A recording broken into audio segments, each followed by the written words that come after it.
All right, y'all, welcome back to the show. It's Anti-War Radio. I'm Scott Horton, and next up is Bob Parry. The great Bob Parry from ConsortiumNews.com. It's because of him you know all about Iran-Contra. And a lot of other good stuff. Well, terrible stuff that he reports on. He's got a new one about Israeli dissent against Benjamin Netanyahu and his war plans. When I'm looking for something to be thankful for, I am thankful that Netanyahu was not the prime minister when Dick Cheney was ours back then. Now it's Ehud Olmert, who's in the dissent, who wanted war back in 2007, who's now in the dissent, trying to stop Netanyahu from getting it done. So those stars failed to align, thank goodness, back then. But anyway, welcome back to the show, Bob. How are you doing?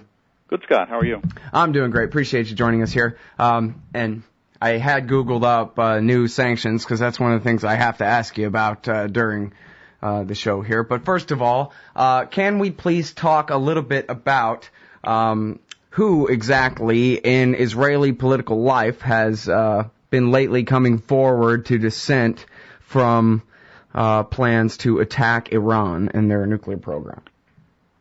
Well, there have been, of course, over in the past year, there were some former senior intelligence people who have spoken out. They were dismissed as sour grapes, people who may be disgruntled. But they were also saying that the situation with Iran was not as dire as Netanyahu was trying to present it.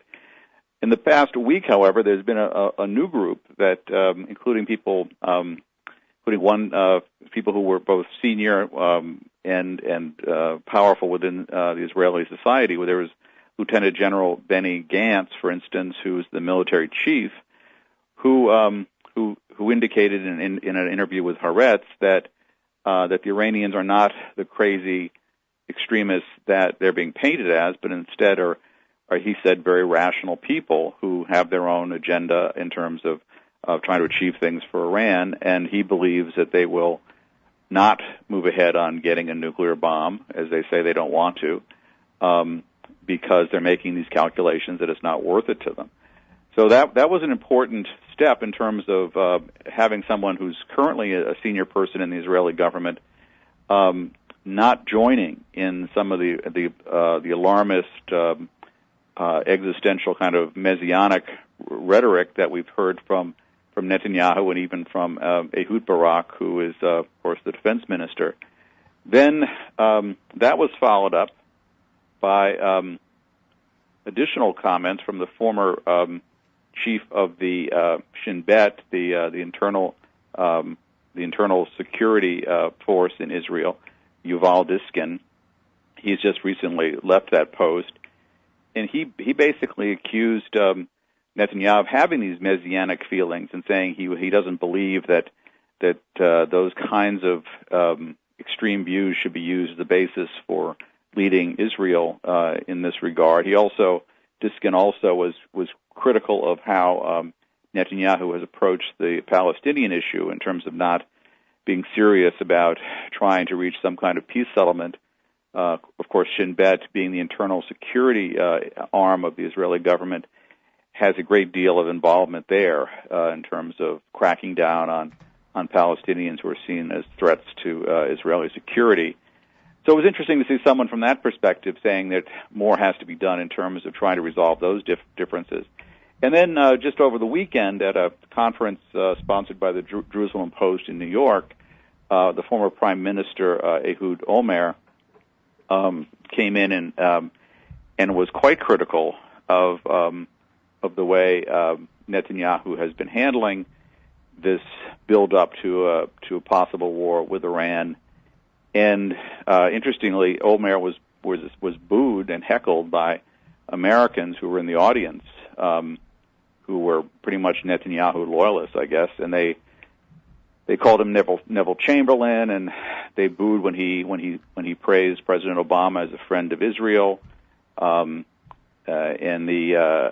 you had this Olmert getting upset really with some of these war-hungry Americans, and he reminded them that unlike them, living 10,000 miles away, he and his family and his children, his grandchildren, actually live in Israel and would have to face a possible war situation much more directly than some of them.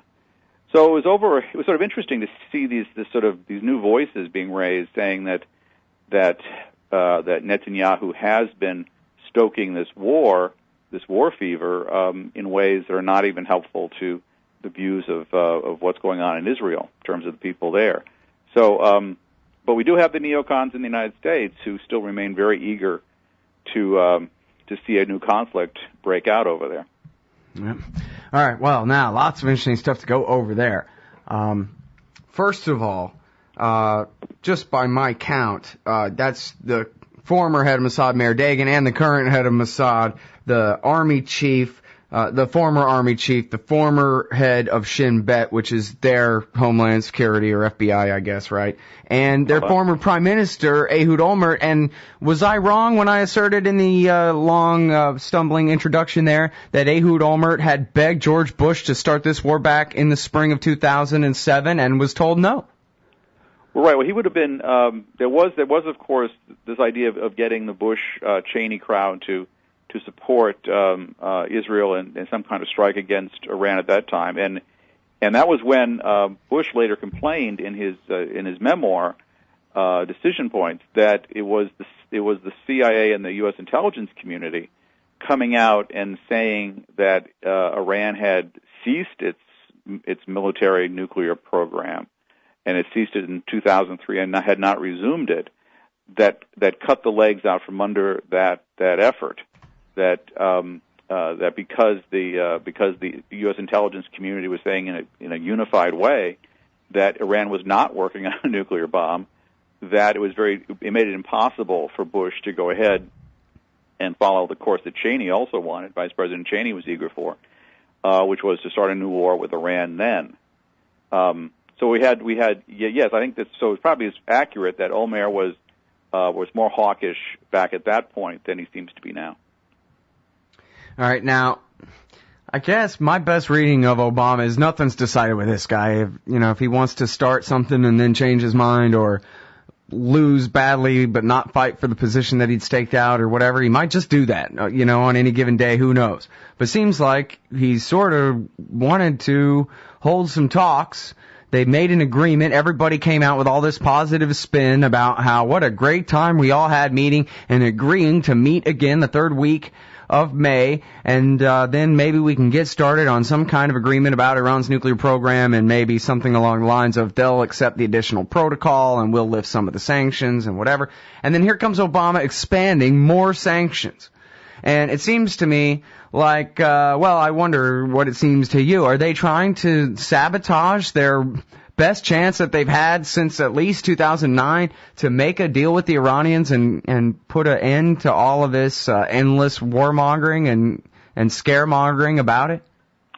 Well, I think Obama really actually does want to see some kind of resolution here. I think he's also politically afraid of being called weak and accommodationist, which is what he gets attacked for whenever he tries to do anything along the lines of pulling back from conflicts. And I think he's sensitive to that. And I think you're right on that point that he tends sometimes to blow with the wind when he's facing that kind of political pressure. Right, he's weak on that. However, I do think he does not want us to have a conflict with Iran. Everyone I talk to who's been involved in this says he really doesn't. And for a lot of reasons. I think he doesn't think it would be that effective. It was not the way to go. I think he also believes that the intelligence community is correct, that Iran is not working on a nuclear bomb and has not decided it wants to work on a nuclear bomb. And he has to look at the economic consequences. We've already seen how in the past couple of weeks, if you've been noticing the gasoline pumps, the price for gasoline is going down in many places. And the reason it went up so much was largely because Netanyahu had stoked these war fears about the Middle East. All right, I'm sorry, we got to leave it right there. We'll be right back with Bob Parry from ConsortiumNews.com after this. All right, y'all, welcome back to the show. It's Anti-War Radio. Robert Parry is the author of Trick or Treason, Lost History, Secrecy and Privilege, and Neck Deep. He keeps the website ConsortiumNews.com. His most recent piece, I think, is Some Israelis Resist Netanyahu. And It really is quite a spectacle, the one that you recount here for us, where Ehud Olmert, the former prime minister, and no dove, comes to the United States and says, hey, Barack Obama's doing a great job in trying to resolve this nuclear issue in a way that we don't have to have a war. Isn't that great, everybody? And they all jeer him and call him naive and Neville Chamberlain, which no one even knows what that means, which is funny. But anyway, that's really something else. And it's the prime minister, the former prime minister, who says America, he lectures the crowd, America is not a client state of Israel. Why should we want America to be put in a situation where whatever they do will be interpreted as if they obeyed orders from Jerusalem? Yeah, that might be a little bit counterproductive for the future of Israel's security, mightn't it? But no. Try telling that to a mob, huh? Something else. All right, but no, as you pointed out, though, Obama seems to be trying to actually work out a deal here. As you said, the gas price went way up on speculation that Netanyahu was serious and this thing might actually happen. Panetta said it just might this spring, that kind of thing. But then Obama made an agreement to have some talks in the near future, and the gas prices started to fall. Well, that's right. This is good for his reelection. Well, it's also good for the U.S. economy, and it's good for it's good to keep people from having to put money into the pockets of the oil companies and speculators, because that was basically money being made by oil speculators who were counting on this crisis escalating, and when this crisis started de-escalating, then they were sort of stuck having to eat some of their speculation. But the American public and the public around the world does benefit when these prices go down. So it's but it was one of the prices we've had to pay. Some people estimate that about 25 cents of that increase per gallon was a direct result of this warmongering around Iran, which Netanyahu stoked when he came to the United States last, and it reached a fever peak, and basically Obama and much of the world community, the so-called P5+1, they're now moving into a direction that was available really a couple of years ago, which was sort of this idea of swapping out some of the Iranian enriched uranium for what they need, which are these isotopes for use for medical research.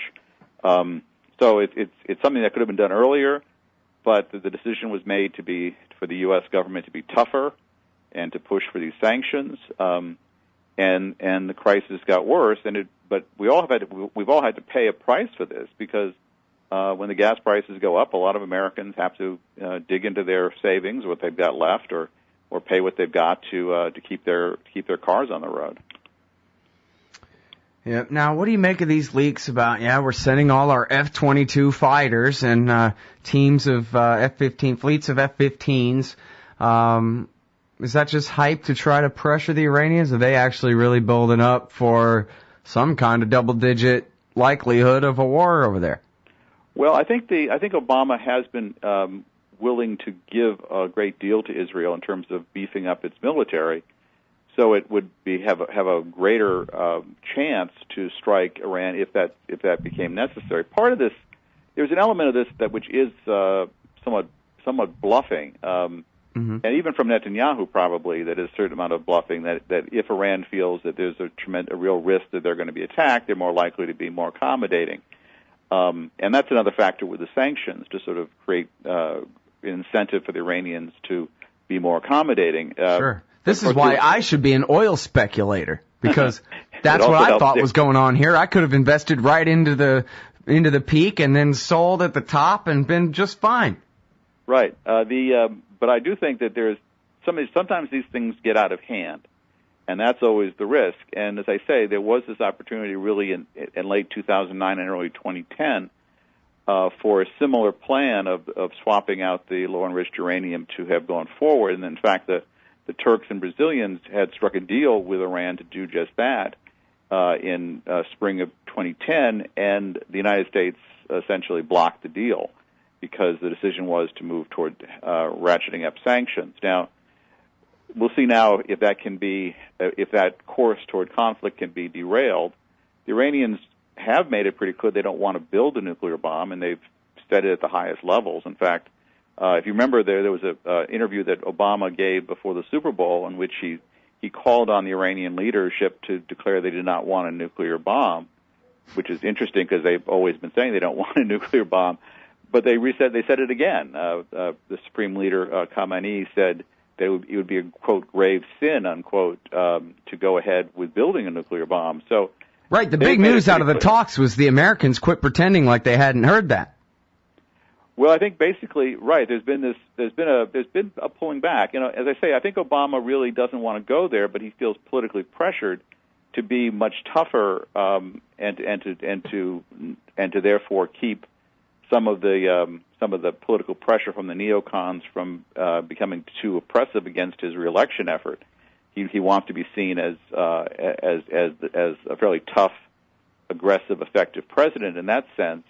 Even if it means putting certain risks in play, and one of those risks is that the rhetoric becomes too extreme, and that's one point that Olmert made as well over the weekend. He said in an interview that if you keep comparing Iran to the Nazis and comparing the situation to the Holocaust by using that kind of hyperbole, the risk that Netanyahu runs is that it takes on a life of its own. People really believe the extreme rhetoric and therefore act in ways that aren't rational and move more toward war and more toward a destructive situation. And one of the points that some of the intelligence folks in Israel say is that probably the way to get Iran actually to build a bomb is to attack them.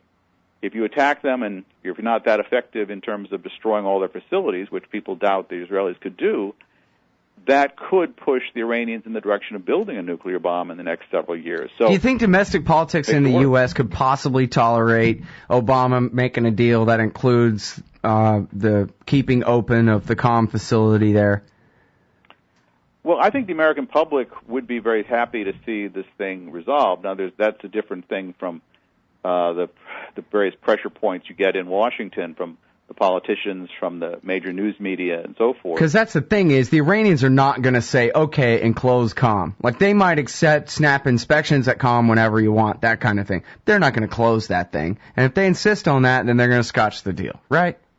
Well, I think that's a good point. I think probably the Iranians will agree to more inspections, but they're going to maintain their right to under international law, really, under the counter-proliferation treaties that they've signed, mm-hmm. that they have a right to refine uranium for peaceful purposes. Yeah. Well, I mean, really, the debate this whole time is it's always been a question of whether the U.S. will finally start going along with reason instead of being unreasonable, and so I guess we'll see. But there are reasons to think positively about it. So thank goodness for that, and for your time on the show today, Bob. Appreciate it as always. Thank you, Scott. That's Bob Parry, everybody. ConsortiumNews.com. We'll be right back.